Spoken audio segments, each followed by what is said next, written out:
Number 1. My drive on Cuba Road. I'm not sure if you're familiar with Cuba Road. It's a very long and sometimes rural road in Lake County, Illinois. It has quite the reputation for being one of the most haunted roads in the United States. Plenty of supernatural encounters have been reported by drivers on this road. This is something that I really wasn't aware of before this happened, however. I worked for a company in the area. One of my fellow workers had a birthday party, so we took him out to a bar and had a pretty good night. Although I had a couple of drinks, they were really early in the night. I know well enough to let a significant amount of time pass before I tried driving home. I ended up closing the bar just to make sure. So I was driving home pretty late that night. It was already 2:30 a.m. when I left the bar. I lived west of this area, and the best road for me to take was Cuba Road. So I drove down that road. Now, while I am positive I was completely sober at the time, the one thing that I can admit is that I was pretty tired. More than once, my eyes got really heavy and were coming close to closing. Cuba Road can be pretty dark while you're driving down it. Most of it is surrounded by woods on both sides, and not many street lamps. I had my high beams on because there wasn't very much traffic. As I was driving, I saw what seemed to be a person standing on the side of the road. I completely forgot to turn out my high beams, and I didn't really think it was a big deal. The person wasn't driving, he was just standing next to the road. As I got closer and closer, I noticed that the person was not simply standing by the side of the road. He was standing at the end of what looked like a driveway. However, as I got even closer, I noticed that it wasn't really a driveway. It was an old side road, I guess, and it was gated off. Why the person was standing there was anyone's guess. A part of me assumed he must have been trying to hitch a ride. However, I wasn't about to give anyone a ride. I've had bad experiences with hitchhikers, plus it was pretty late at night. I just drove past the person. I felt a little bad as I drove past, though. I looked out the passenger side window at the mirror, hoping to see if the person was flipping me the bird or something like that. However, I didn't see him anymore. Confused, I put my eyes back on the road. After a moment, I glanced quickly up at my rearview mirror. I nearly wrecked my car when I was shocked to see what I assumed was the possible hitchhiker sitting in the back seat of my car. I was so startled that I nearly drove my car off the side of the road. Fortunately, I was able to keep the car steady. Once I did, I looked back in my mirror. I wasn't sure how the man got in my car, but I was gonna yell at him for it. However, there was nothing in the mirror. No one was in my back seat. Really confused and a bit upset, I pulled my car over to the side of the road to catch my breath. Looking back in my rearview mirror, I was once more surprised. The man wasn't in my car, but he was slowly walking up the road towards my car. I had completely had enough of this weird night and I hit the gas, taking off down Cuba Road. And nowadays, when I travel home in that direction, I take a different road.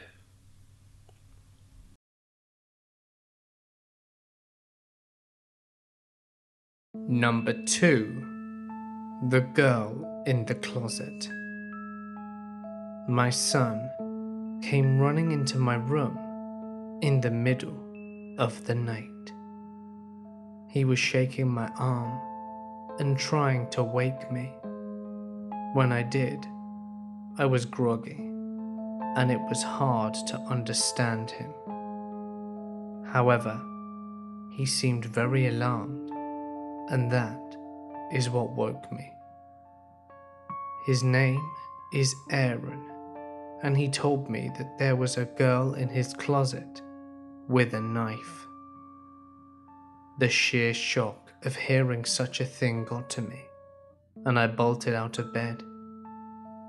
I had Aaron stay in my bedroom with his mother. Then I rushed into his room to look around. His room was only lit by his nightlight. I turned the light on and slowly made my way over to the closet. My heart was beating hard. I wondered what might be in there. A little girl holding a knife would have to be a psychopath of some sort, so I figured I needed to quickly open the door. I pulled it open and looked inside. There was no one there. So I went over and checked under the bed. There was no one there either, not even a killer orange cat. I was still nervous, although I began to think that Aaron might have just had a bad dream. But I knew it was better to be safe than sorry, so I checked out the entire house. No one was there. Not only was there no girl in the house, but there were no signs of a break-in at all. I went back into the room and told Aaron that his room was safe and that he could go back to bed. Scared, he pled with me to be able to sleep in our room. Normally, I wouldn't encourage this behavior, but I told him that he could for one night. The following night, I could tell that Aaron was scared as bedtime approached. I felt so bad, making him sleep in his room by himself. I had to draw the line somewhere. I couldn't have him sleeping with his parents for years. I wanted him to face his fears. So around midnight, Aaron came back into our room. He was tugging on my arm again, trying to wake me up. Again, I was groggy, but realized what was going on. I told Aaron that he must be having a bad dream. I had checked out the house last night, and there was no one in it. I wanted him to go to bed, but he was terrified, so I made him a deal. I told him I would sleep on the floor in his bed for one night to make sure nothing bad happened. So, I went to Aaron's room, and I slept by the bed. The kid was out like a light in a few seconds, and once I knew he was out cold, I decided to close my eyes and get some rest. So I was lying there, on the verge of sleep, and then I heard something. It sounded like the closet door was opening. I shook off the sleepiness and opened my eyes.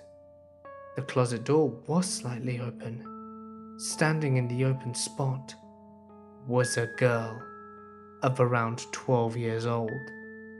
She had long black hair and was wearing a green dress. But the scariest part was, she was wielding a meat cleaver in her hand, and she was looking straight at me. I jumped, now scared out of my wits, but suddenly, she was gone. I searched the room, and there was no trace of her. It was then that I realized it must have been a ghost. The following day I rearranged the house, cleared out the study and made it into Aram's room. His room became a study, and I only ever used the study during the day. But every time I went in there, I was terrified, waiting to see if she would appear.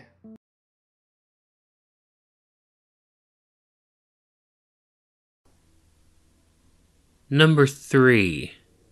The Hag of the Dibble.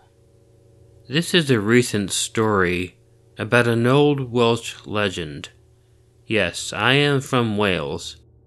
In Wales and in many of the islands, there are tales of all sorts of hags. Many of them are like the banshees from Irish folklore.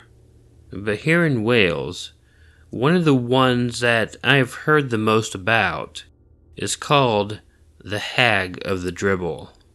And like the banshee, she is supposed to be a portent of upcoming death for someone. My great-grandmother, who I have always loved to death, was one of those old belief sort of ladies. She was very superstitious and believed in all sorts of things that I never would have. I didn't give much credence to that sort of thing, but also, I never begrudged her for believing in them. So, I grew up knowing who the Hag of the Dibble was. She was supposed to be a quite grotesque-looking woman. I guess depending upon who you heard the story from, she was different. My great-grandmother always told the story that she would look into the window of the family home to indicate that someone from the family was soon going to pass away. Some people said she would wail like a banshee, but my great-grandmother didn't tell the story that way. In her viewpoint, the hag would simply look in your window and remain there until she was spotted. She might say the name of the person who was soon going to be visited by the Grim Reaper. So anyhow, my great-grandmother was in her 90s, and she was as energetic and as lively as you can imagine a woman of that age could be. I really never thought she would ever die. Still, she sometimes did need help around the house, and I often would spend the night at her house and read books to her.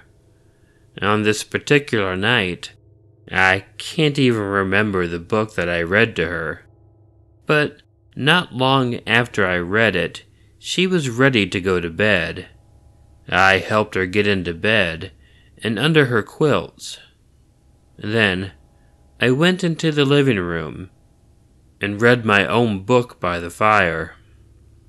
I had been reading for a few hours and starting to doze off myself, but then, for some reason, I felt like I had to look up, and when I did, I nearly screamed.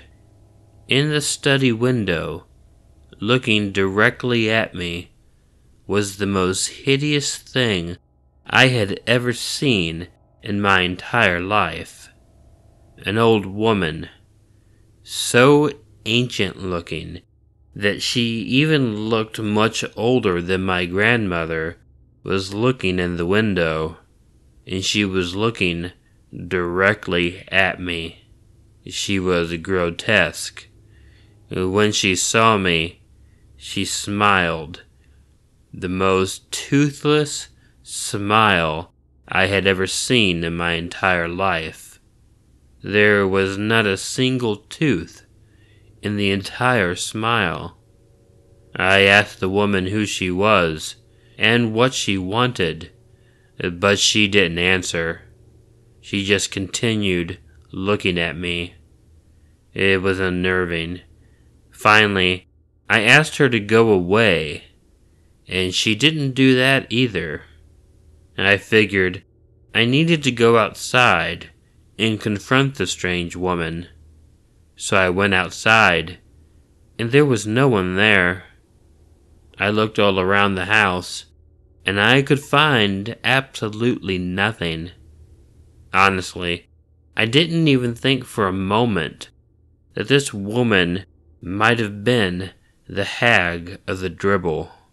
But my great-grandmother did not wake up the following morning.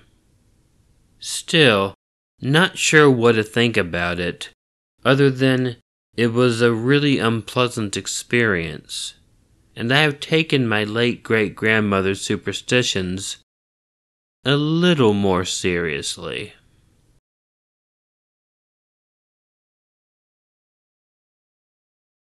Number 4. The bathroom. I used to work at a gas station. I was a third shift worker. For the most part, it was an okay job. Things were slow, and I could do whatever I wanted. Honestly, it was rare for anyone to come in, and if they did, it was usually for only a pack of cigarettes or something. I had been working there for about 6 months when I had a really strange experience. This teenager came into the store. He was really dirty looking and tired. He came to me asking, "Have you seen my shoes? I lost my shoes." I had to look down, and indeed, he was standing in dirty socks. I told him no. Then I kept insisting that I was absolutely sure, and that I'd let him know if we ever found them. The guy just stood there for a few moments staring at me. His eyes wouldn't go in and out of focus as he did. I was sure that he was either on drugs or that he had some kind of mental deficiency. I asked him if there was anything I could do for him, and after staring at the world swaying back and forth a little, he asked me if he could use the restroom. I didn't really want him in the store, but hey, the guy was walking around in his socks without shoes. The least I could do was let him use the restroom. I gave him the key, which was linked to a block of wood. I pointed him out the back of the store, and he went and got into the bathroom. I'd like to say that this is where things got weird, but hell, it's been weird since the guy came to this place. I waited for him to come out the bathroom. 5 minutes went by, then 10, then 20, a half hour, and soon an entire hour had passed, and the guy in his socks was still in the bathroom stall. I wondered what I could do. I thought he might have been shooting up or something, and I figured the best thing to do would be to call the police. But then, what if I was wrong? So I went over and knocked on the bathroom door. No answer. I knock again. I then called the guy, but there was no answer. Finally, I decided to just open the doorknob. I thought maybe if I pushed the old door it would, and that wasn't necessary at all. He hadn't locked the door. I opened up the door and was surprised that he wasn't in there at all. There was no way he could have gotten out the bathroom. There was no other door, and there were no windows. But he wasn't there, and the key was laying right on the sink. The key that I gave the guy in socks. And strangely enough, there were a pair of shoes sitting beside the toilet. I didn't know what to do. I just looked at the key and put it back. And after that experience, I just quit of working at the gas station. It was way too freaky.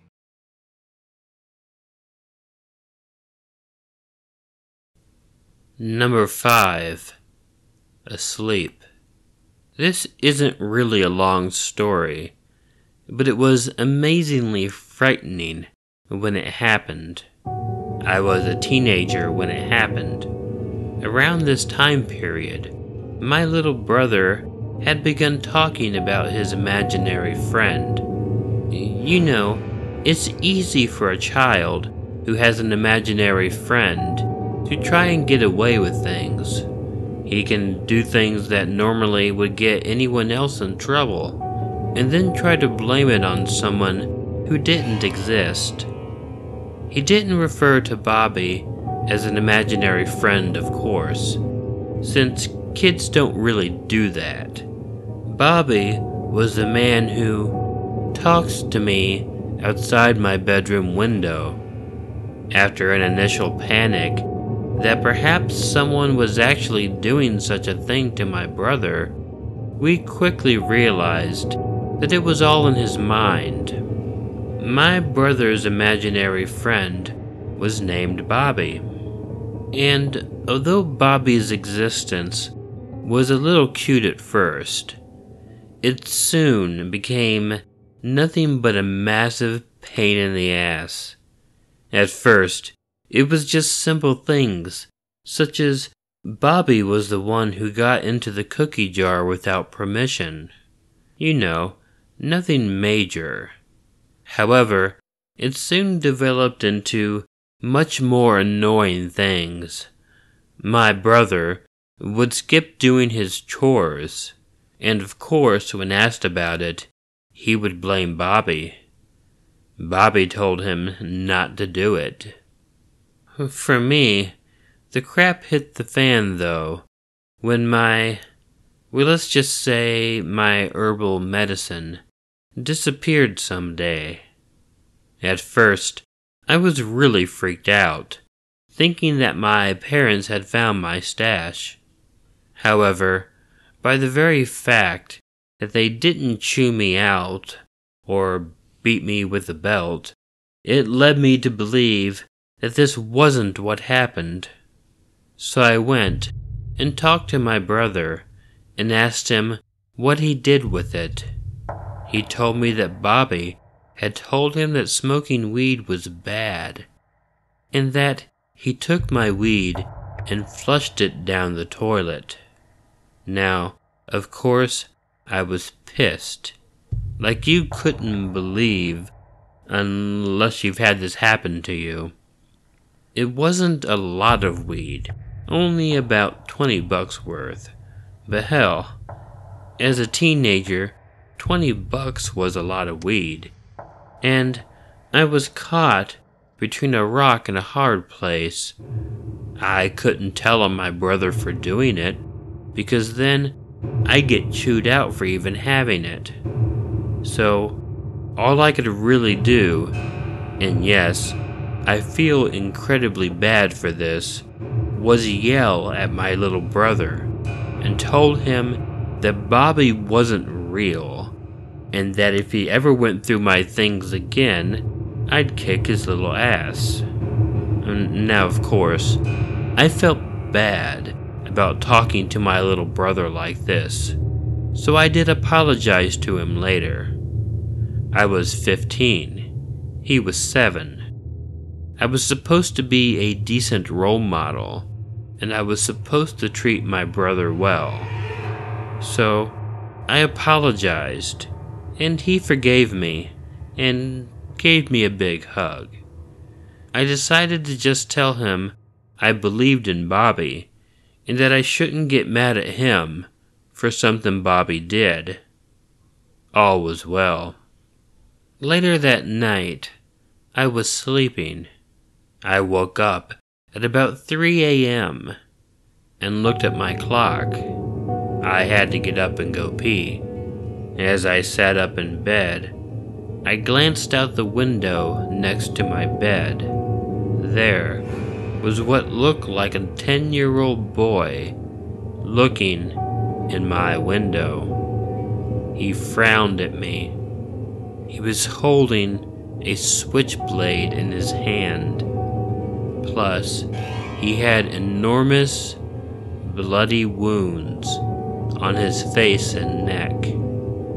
He simply shook his head at me, and then, as soon as he had appeared, he was gone. I had to pee so bad, I fortunately did not pee the bed. But I was pretty damn sure at that moment that what I had just seen was Bobby. I asked my little brother if Bobby had wounds on his face, and his face lit up. He exclaimed, "You saw him!" Thankfully, it was the only time. Hey all, Killer Orange Cat here.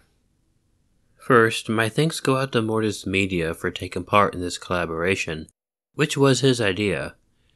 After viewing this video, please head over to his video in the link provided to see the second half of the collaboration, and to subscribe to his channel if you haven't done so already. I am beginning to lose count of our collaborations, but I enjoy doing them, not just because he's a good friend and fun to work with, but also because every time we do one, we get a lot of compliments about how well we work together. They are appreciated. Like usual, feel free to visit my sister's Killer Orange Cat merchandise store and have a look around. I'm also looking maybe into doing some mugs and things like that, which might be nice. Also feel free to check out the Killer Orange Cat subreddit. While it is off to a slow start, I hope it'll get hopping. You can suggest story ideas there and submit your own stories too. In the meantime, if you like this video, please let me know by hitting the like button. If you're not already subscribed to Killer Orange Cat, please consider hitting the subscribe button below, or use the icon of Ichigo that will appear at the end of this closing. Feel free to leave some comments to let me know what you think of the video, and consider sharing it with someone you think might enjoy it. You can always follow Ichigo and myself on Facebook and Twitter. If you have a story you'd like narrated on Killer Orange Cat, please email it to the address included in the description. My only requirement is that the story is original, meaning it has not been read on any other YouTube channel. I hope you're all having a great weekend, and please don't forget to make sure to check in your closet and check under your bed, because you never know where a Killer Orange Cat might be hiding. Good night.